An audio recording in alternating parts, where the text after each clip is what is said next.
주실 말씀은 사도행전 5장입니다. 신약성경 194쪽쯤입니다. 사도행전 5장 17절부터 32절까지 말씀입니다.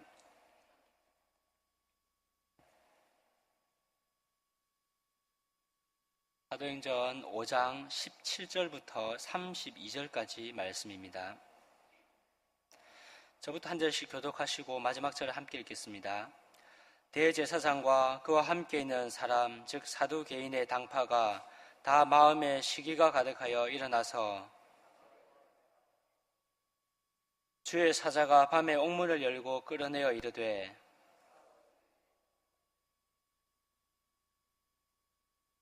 그들이 듣고 새벽에 성전에 들어가서 가르치더니 대제사장과 그와 함께 있는 사람들이 와서 공회와 이스라엘 족속의 원로들을 다 모으고 사람을 옥에 보내어 사도들을 잡아오라 하니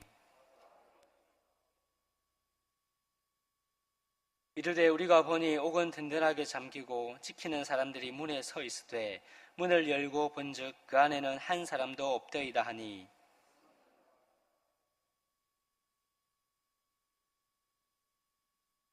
사람이 와서 알리되 보소서 옥에 가두었던 사람들이 성전에 서서 백성을 가르치더이다 하니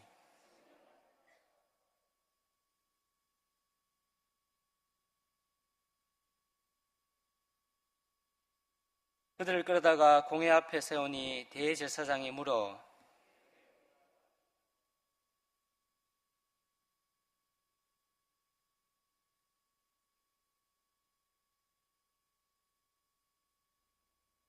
베드로와 사도들이 대답하여 이르되 사람보다 하나님께 순종하는 것이 마땅하니라.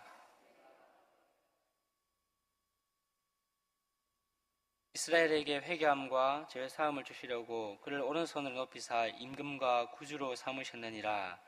우리는 이 일의 증인이요 하나님이 자기에게 순종하는 사람들에게 주신 성령도 그러하니라 하더라. 아멘. 교회는 그 아나니아와 삽비라의 부부의 일로 내부적인 문제에 직면했습니다. 하나님께서는 그 성령을 속인 그 두 사람을 죽게 하심으로 그 문제를 해결하셨습니다. 그렇게 함으로 그 하나님께서는 그 교회의 그 정체성을 흔들려고 하는 그 죄가 그 뿌리 내리지 못하게 하셨습니다. 그렇게 하나님은 또 교회를 든든하게 세워가신 것입니다. 교회의 내부적인 문제가 해결되고 나서 오늘 본문에서 또다시 그 외부적인 그 박해가 교회에 이르게 됩니다. 오늘 본문의 내용은 그 외부적인 그 박해에 대한 내용입니다. 이 본문을 통해서 그 세상이 교회를 그 박해하는 이유가 무엇인지 또 이에 대해서 교회가 어떻게 대응해야 하는지에 대해서 살펴보도록 하겠습니다. 먼저 본문 그 18절을 보시면 그 대제사장과 사두개인이 사도들을 잡아다가 옥에 가두게 됩니다. 사도들이 그 종교 지도자들로부터 다시 그 박해를 받게 된 것입니다. 유대 종교 지도자들은 왜 사도들을 이렇게 핍박하고 옥에 가두는 것이겠습니까? 그 17절을 보시면 그 이유가 잘 나옵니다. 17절을 보시면 그 대제사장과 사두개인의 당파가 다 마음의 시기가 가득하였다라고 기록을 합니다. 그러므로 종교 지도자들이 사도들을 옥에 가둔 이유는 그 사도들에 대해서 마음의 시기가 가득했기 때문이다라는 것을 우리가 알 수 있습니다. 그런데 그들은 그러면 왜 사도들에 대해서 마음의 시기가 가득했겠습니까? 한글 성경에는 그 생략되어 있지만 그 원어 성경은 그 17절이 그 본래는 그때 또는 그 이후에로 이렇게 그 번역할 수 있는 단어로 시작을 합니다. 그러므로 이것을 통해서 우리가 알 수 있는 것은 그 대제사장과 그 사두개인이 그때에 일어난 일로 인해서 그 사도들에 대해서 그 마음의 시기가 가득했다라는 것을 알 수가 있습니다. 그때 일어난 일이 무엇인지는 오늘 읽지는 않았지만 오늘 본문 그 바로 앞에 기록된 그 5장 12절부터 16절에 그때 일어난 일이 기록이 되어 있습니다. 5장 12절을 보시면 그 사도들의 손을 통하여서 민간의 표적과 기사가 많이 일어났습니다. 그리하여서 그 표적과 기사로 말미암아 그 사도들은 그 백성들로부터 많은 칭찬을 받았습니다.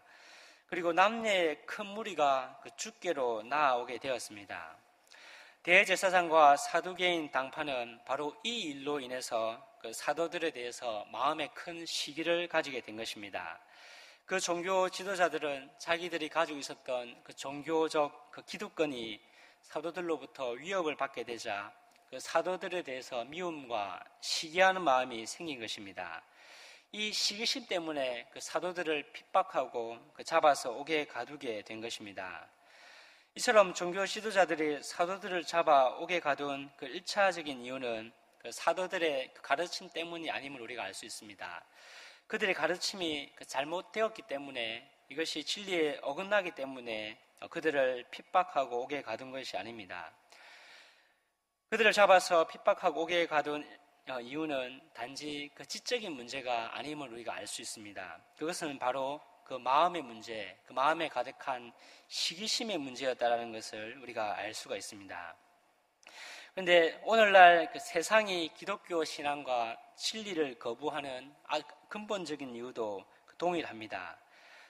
세상은 기독교 신앙이 비과학적이고 비합리적이기 때문에 믿지 못하겠다라고 그렇게 이야기를 합니다.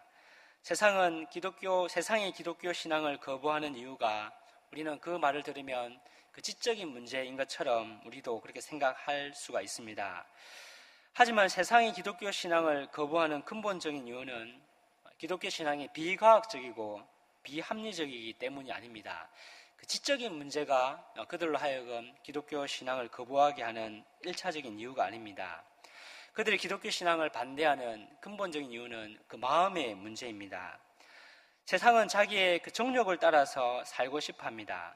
그것을 포기하고 싶어 하지 않습니다. 그런데 기독교 신앙과 기독교 진리는 그 세상이 추구하려고 하는 그 정욕에 도전하고 그것을 거부합니다. 왜냐하면 기독교 신앙은 육신의 그 정욕에 끊임없이 대항하기 때문입니다. 우리는 종종 나 자신이나 다른 사람에 대해서 이렇게 평가합니다. 그 사람은 신앙은 참 좋은데 자기의 그 정욕을 이기지 못하는 것이 조금 아쉽다라고 이렇게 우리는 평가를 합니다. 그런데 이것은 맞는 말인 것 같지만 사실은 맞는 말이 아닙니다.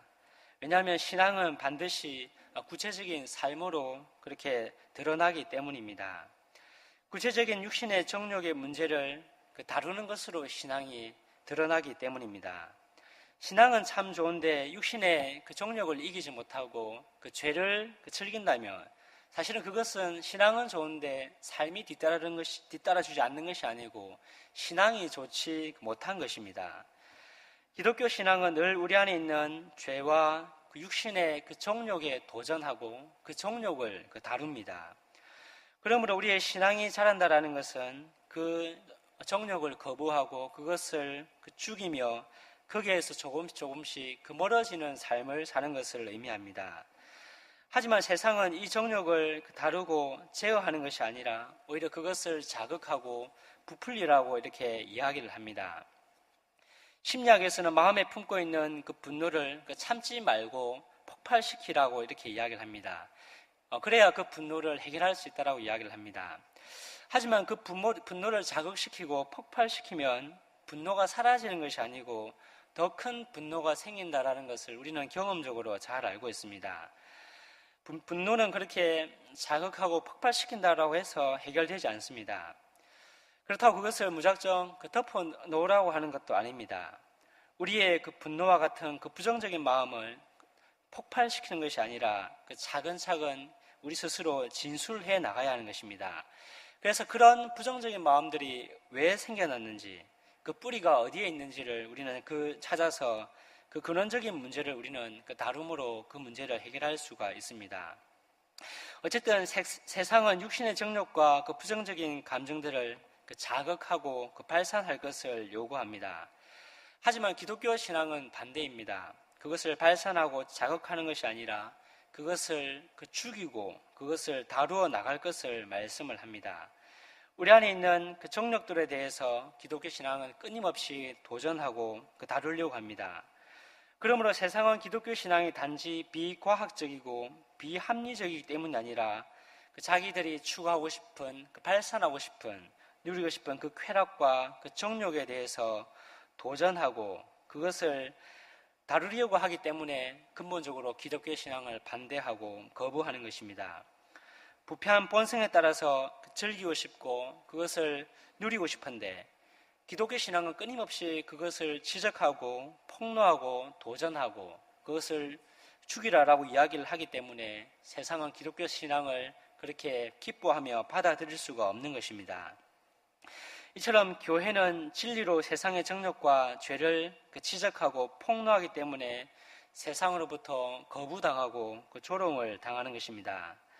그런데 저와 여러분에게도 이런 거부와 조롱과 핍박이 있습니까? 오히려 세상이 교회의 죄를 지적하고 폭로하는 형편은 아닙니까? 지금은 교회가 세상의 죄와 정욕을 지적하고 폭로해도 그 세상이 시기하지 않습니다. 왜냐하면 교회나 세상이나 죄와 정욕을 추구하고 그것을 즐기는 데 있어서는 별 차이가 없어 보이기 때문입니다. 이런 가운데 우리는 이제는 말로만이 아니라 우리의 구체적인 삶을 통해서 세상이 자극하고 그렇게 누리라고 하는 그 죄와 그 정욕을 우리는 지적하고 폭로하고 다루어 나가야 하는 것입니다. 이를 위해 우리가 먼저 육신의 정욕에 따라 살고 싶은 우리의 부패한 그 본성을 이제는 거슬러 나가야 할 때가 되었습니다. 그렇게 할 때 세상은 저와 여러분을 존경하는 것이 아니라 오히려 자기의 악한 그 정욕이 지적되고 폭로됨으로 말미암아서 교회를 거부하고 저와 여러분을 거부하게 될 것입니다. 이처럼 기독교 신앙은 세상의 죄와 정욕을 지적하고 폭로하기 때문에 세상으로부터 거부를 당하는 것입니다. 마음의 시기심으로 인한 종교 지도자들의 이와 같은 그 핍박에 대해서 그 사도들은 그러면 어떻게 반응을 하고 있습니까? 19절을 보시면 그 종교 지도자들에 의해 옥에 갇힌 그 사도들을 그 주의 사자가 그 나타나서 풀어주게 됩니다. 그리고 성전에 서서 생명의 말씀을 그 백성에게 전하라고 말합니다. 이에 사도들은 성전에서 그 백성들을 가르칩니다.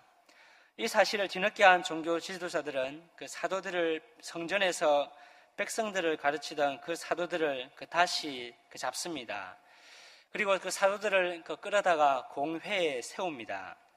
공회에 선 사도들에게 대제사장이 28절에서 이렇게 말합니다. 이르되 우리가 이 이름으로 사람을 가르치지 말라고 음금하였을 때 너희가 너희 가르침을 예루살렘에 가득하게 하니 이 사람의 피를 우리에게 돌리고자 함이로다. 이 대제사장의 그 말에 대해서 그 베드로와 사도들은 뭐라고 그 대답을 합니까? 29절에서 이렇게 말합니다. 사람보다 하나님께 순종하는 것이 마땅하니라. 그리고 30절과 31절에서 그 종교 그 지도자들의 심기를 건드리는 말을 이어서 합니다. 우리 30절과 31절을 우리 함께 읽어보겠습니다. 시작. 너희가 나무에 달아 죽인 예수를 우리 조상의 하나님이 살리시고 이스라엘에게 회개함과 죄 사함을 주시려고 그를 오른손으로 높이사 임금과 구주로 삼으셨느니라. 이 말을 그들은 종교 지도자들은 크게 분노를 합니다. 분노한 이유가 무엇입니까? 30절을 보시면 너희가 나무에 달아 죽인 예수를 우리 조상의 하나님이 살리셨다라고 말했기 때문입니다. 신명기 21장 22절과 23절에 의하면 나무에 달려 죽은 자는 그 하나님의 저주를 받아 죽은 자로 그렇게 이해되었습니다. 그런데 유대인들, 특별히 유대 종교 지도자들이 죽인 그 예수, 하나님의 저주를 받아 죽었다라고 생각한 이 예수를 그 하나님이 살렸다라고 사도들이 말한 것입니다. 그리고 31절에서 이 예수를 하나님이 오른손으로 높이사 임금과 구주로 삼으셨다라고 했기 때문에 그 종교 지도자들은 그 사도들을 도무지 용납할 수가 없었던 것입니다. 그런데 베드로와 사도들은 어떻게 종교 지도자들의 그런 분노가 뻔히 예상됨에도 불구하고 이런 그리스도의 죽으심과 부활의 복음을 증언할 수가 있었겠습니까? 먼저는 오늘 읽지 않았지만 5장 41절을 보시면 그 사도들은 그 이름을 위하여 능력받는 일에 합당한 자로 여기심을 기뻐하였다라고 되어 있습니다. 사도들은 예수의 이름을 위하여 고난받는 것을 통해서 그 자기들이 누구인지 자기들의 그 정체성을 확인했습니다. 그래서 예수의 이름 때문에 고난받는 것을 그 당연한 것으로 여겼기 때문에 그 종교 지도자들의 분노가 예상됨에도 불구하고 그리스도의 그 죽으심과 그 부활의 복음을 전가한 것입니다. 그리고 이런 말씀을 복음을 전할 수 있었던 이유는 또 32절 때문입니다. 32절을 보시면 우리는 이 일의 증인이요 하나님이 자기에게 순종하는 자들에게 주신 성령도 그러하니라 라고 말씀을 합니다. 사도들은 31절과 32절에서 말한 그 예수 그리스도의 죽음과 그 부활을 직접 보고 들은 증인들입니다. 그들은 예수 그리스도의 이 부활을 직접 보고 들은 증인들이었기 때문에 그 종교 지도자들의 분노가 예상됨에도 불구하고 그 복음을 전하지 아니할 수가 없었습니다. 그리고 하나님이 자기에게 순종한 자들에게 주신 그 성령께서도 예수 그리스도의 죽음과 부활의 증인이 되심을 알았기 때문에 기꺼이 그 복음을 전가할 수가 있었습니다. 그래서 종교 지도자들의 분노가 예상됨에도 불구하고 그 부활과 그리스도의 죽음의 복음을 전한 것입니다. 그런데 어떻게 성령께서 그리스도의 부활을 증거하는 그 분이 되신다라는 것을 말씀을 할 수가 있겠습니까? 성령이 예수 그리스도의 부활을 증거하시는 분이다라는 것은 그 사도행전 2장 오순절 성령 강림 사건을 통하여서 이미 증명이 되었습니다. 오순절 성령 강림 사건은 부활하셔서 승천하신 그리스도께서 교회에 성령을 부어주신 사건입니다. 그러므로 그 성령 강림 사건 그 자체가 바로 그리스도의 부활에 대한 증거가 되는 것입니다. 그리고 오순절 성령 강림 사건으로 설립된 교회가 바로 그리스도의 부활에 대한 증거가 됩니다. 오순절 성령 강림 사건으로 설립된 교회는 그 사도들로 하여금 하나님의 큰 일, 그리스도의 부활을 증거하게 했습니다. 성령께서는 그 부활의 복음, 그 증언을 통하여서 자기 백성들을 모으셨습니다. 그래서 수많은 사람들이 교회로 몰려들게 되었습니다. 그런데 당시 유대인들이 기독교 교회에 가입한다는 것은 큰 위험과 손해와 핍박이 요구되는 것이었습니다. 그럼에도 성령께서는 그 그리스도의 부활의 증언을 들은 그 수많은 사람으로 하여금 회개하게 함으로 교회에 들어오게 하셨습니다. 이처럼 교회가 그렇게 세워지고 믿는 자들이 교회에 들어오게 된 것, 그것 자체가 바로 성령께서 역사하셔서 나타내신 그리스도의 부활에 대한 증거가 되는 것입니다. 근데 신명기 19장 15절은 어떤 그 사건을 확정짓는데 두세 증인이 필요함을 그렇게 말씀을 합니다. 근데 본문 32절은 사도들 그 자신이 바로 한 증인이 됨을 말씀을 하고, 그리고 성령께서 또 한 증인이 되심을 이렇게 말씀을 하는 것입니다.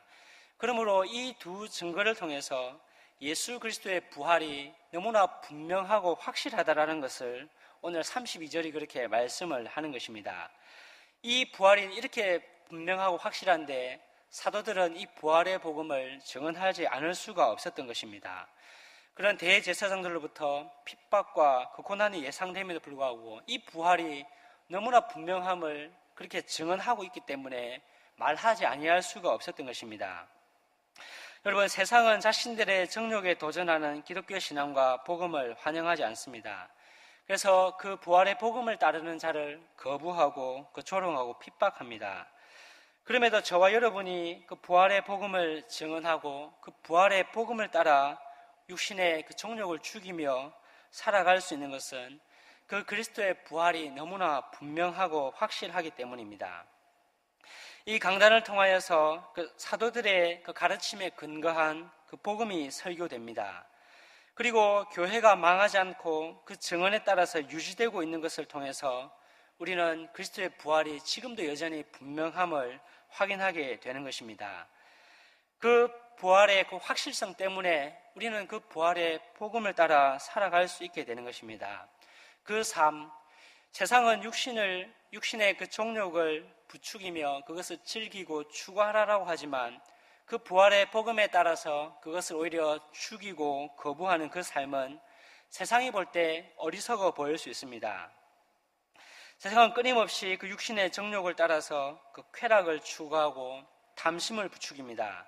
그런데 우리는 복음을 따라서, 부활의 복음을 따라서 그것을 거부하고 살아갑니다. 그래서 세상은 그런 우리를 어리석다라고 그렇게 바라보게 될 것입니다. 하지만 우리는 그런 삶을 포기할 수가 없습니다. 왜냐하면 우리의 삶의 근간이 되는 그 그리스도의 부활이 너무나 확실하기 때문입니다. 그러므로 그 복음을 따라 살아가는 삶이 결코 어리석고 헛된 삶이 아님을 우리는 알게 되기 때문입니다. 그래서 우리는 이 확실성 위에서 그 복음을 따라서 육신의 정욕을 죽이며 죄를 죽이며 살아가게 되는 것입니다. 이제 말씀을 맺겠습니다. 우리가 다른 사람들과 더불어 살아갈 때 그 합리적으로 생각하고 판단하는 것은 반드시 필요한 요소입니다. 하지만 우리가 또 한편으로 기억해야 될 것은 그 합리적인 것이 언제나 그 진리는 아니다라는 것입니다. 세상을 살다 보면 합리성으로 설명되지 않는 것들이 얼마나 많이 있습니까? 하지만 세상은 이를 간과합니다. 이런 사고는 기독교 신앙을 거부하는 것으로 나타나는 것입니다. 기독교 신앙이 비과학적이고 합리적이지 않기 때문에 그것을 거부한다라고 이야기를 합니다. 근데 사실은 그렇게 기독교 신앙을, 진리를 거부하는 그 세상의 그 마음의 이면을 살펴보면 사실은 진리의 문제가 아니고 그들 마음 깊숙이 숨어있는 그런 마음의 문제, 자기의 육신의 정욕을 따라 살려고 하는데 기독교 신앙이 그것을 지적하고 폭로하기 때문에 거기에 대해서 일어나는 거부감과 반감 때문임을 우리가 알 수가 있습니다. 이것은 우리의 그 불순종도 마찬가지가 아닙니까? 우리가 하나님의 말씀에 순종하지 않는 것은 단지 그런 신앙에 대한, 이런 신학에 대한 그 지식과 정보가 부족하기 때문이 아닙니다. 우리가 수많은 그런 정보와 그런 그 지식들을 추구한다라고 해도 우리의 그 정욕을 따라 살려고 하는 우리의 마음은 해결되지 않음을 우리는 늘 확인을 하게 됩니다. 왜냐하면 우리의 마음은 언제나 육신의 그 정욕, 그 쾌락을 향해서 가고자 하는 그 마음이 한편으로 자리 잡고 있기 때문입니다. 그러므로 단지 우리의 신앙의 문제는 그런 정보의 문제, 많은 그 지식을 가지고 있지 못한 문제만이 아닙니다. 우리의 마음의 문제, 죄와 그 정욕을 따라 추구하는 그런 우리의 마음의 문제가 1차적인 문제인 것입니다. 이를 고수하기 위해서 우리는 기독교 신앙을 거부하고 불신앙을 추구합니다. 세상도 마찬가지입니다. 그 정욕을 지키고 싶고 쾌락을 추구하고 싶고 그것을 고수하고 싶어 하기 때문에 기독교 신앙을 반대하고 거부하는 것입니다. 이런 가운데 저와 여러분이 기독교 신앙과 그리고 복음을 따라 살아갈 수 있는 것은 그 부활의 복음이 너무나 확실하기 때문입니다. 사도들의 가르침에 따라서 이 강단에서 그 복음이 전해지고 있는 것을 통해서 그리스도의 부활의 확실함을 우리는 매주일 확인하게 되는 것입니다. 뿐만 아니고 저와 여러분이 이루고 있는 이 교회, 세상에 끊임없는 도전과 유혹과 핍박 가운데서도 교회가 결코 망하지 아니하고 이렇게 그 명맥을 이어가며 유지되고 있는 이 교회를 통해서 우리는 부활의 복음이 너무나 확실하고 확실하다라는 것을 우리는 그렇게 확인을 할 수가 있는 것입니다. 그러므로 우리는 이 부활의 복음의 확실성 위에서 그 복음을 따라 살아갈 수가 있는 것입니다. 세상은 끊임없이 죄를 부추기고 그 정욕을 부추깁니다. 하지만 그리스도의 부활의 복음은 오히려 그것을 죽이며 반대하며 살아갈 것을 요청합니다. 우리는 때로는 그런 삶을 살아가는 것이 어리석은 것처럼 보입니다. 왜냐하면 세상이 그렇게 말하기 때문입니다. 하지만 여러분, 그런 삶이 결코 헛된 삶이 아닙니다. 나의 이기심을 죽이고 시기심을 죽이고 나의 탐심과 그 정욕을 죽이는 삶, 당장 나의 삶에 있어서 어떠한 유익이 없는 것처럼 보이지만, 그것을 인정해 주는 사람이 없는 것처럼 보이지만 결코 그런 삶을 살아가는 것은 헛된 삶이 아닙니다. 왜냐하면 그 삶의 근간이 되는 그 부활의 복음이 너무나 확실하기 때문입니다. 그러므로 우리는 그 부활의 복음의 확실함을 따라서 우리는 세상의 그 정욕을 추구하는 것이 아니라 오히려 그 죽이면서 우리 안에 있는 시기심을 죽이며 우리 안에 있는 이기심을 죽이며 우리 안에 있는 탐심을 죽이며 살아갈 수가 있는 것입니다. 그러므로 여기 계신 모든 성도님들께서 그리스도의 부활의 그 확실함을 기억하시고 그 확실성 위에서 당장 눈에 보이는 이익이 없다 할지라도 세상이 인정해주지 아니하고 조롱한다 할지라도 우리의 이기심과 시기심과 죄와 육신의 그 정욕을 죽이며 그리스도의 부활의 복음을 따라 살아가는 저와 여러분들 되시기를 바랍니다. 이 시간 주신 말씀을 생각하면서 기도하겠습니다.